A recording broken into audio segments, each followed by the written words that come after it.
નમસ્કાર દર્શક મિત્રો, ગુજરાત બુલેટિનમાં આપનું સ્વાગત છે। અમદાવાદના ખાનપુર ભાજપ કાર્યાલય ખાતે ઉજવણી કરવામાં આવી।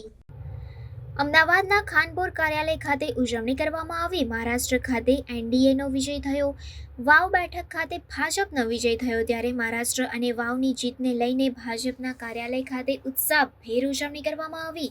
શહેર ભાજપના હોદ્દેદારો તથા પદાધિકારીઓ દ્વારા ઉજવણી કરવામાં આવી। ખાનપુર ખાતે ફટાકડા ફોડી કાર્યકર્તાઓએ તથા પદાધિકારીઓએ ઉજવણી કરી। ભાજપ પશ્ચિમના સાંસદ દિનેશભાઈ મકવાણાએ ઉજવણી કરી। જીતને લઈને શહેર પ્રમુખ અમિત શાહે નિવેદન આપ્યું। મહારાષ્ટ્રમાં બટોગે તો કટોગે, એક હૈ તો નેક હૈનું સૂત્ર લોકો સમજ્યા તેમ અમિત શાહ દ્વારા જણાવવામાં આવ્યું।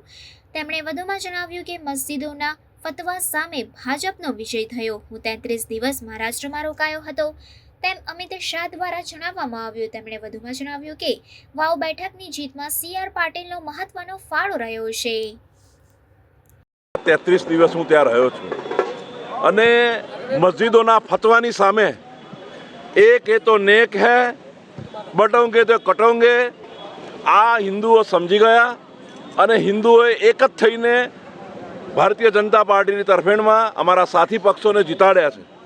દેશના વડાપ્રધાન આદરણીય નરેન્દ્રભાઈ, અમિતભાઈ અને જે મહારાષ્ટ્રના દેવેન્દ્ર ફડણવીસ છે એમાં લોકોએ વિશ્વાસ વ્યક્ત કર્યો છે અને અમે શરૂઆતથી ગયા ત્યારથી જ અમને ખાતરી હતી કે અમારો જ્વલંત વિજય થવાનો છે। વાવમાં પણ જીત થઈ છે। ભારતીય જનતા પાર્ટીના ગુજરાતમાં પણ વાવમાં પણ અમે જ્વલંત વિજય મેળવ્યા છે। એ આદરણીય ભૂપેન્દ્રભાઈની મહેનતનું પરિણામ છે।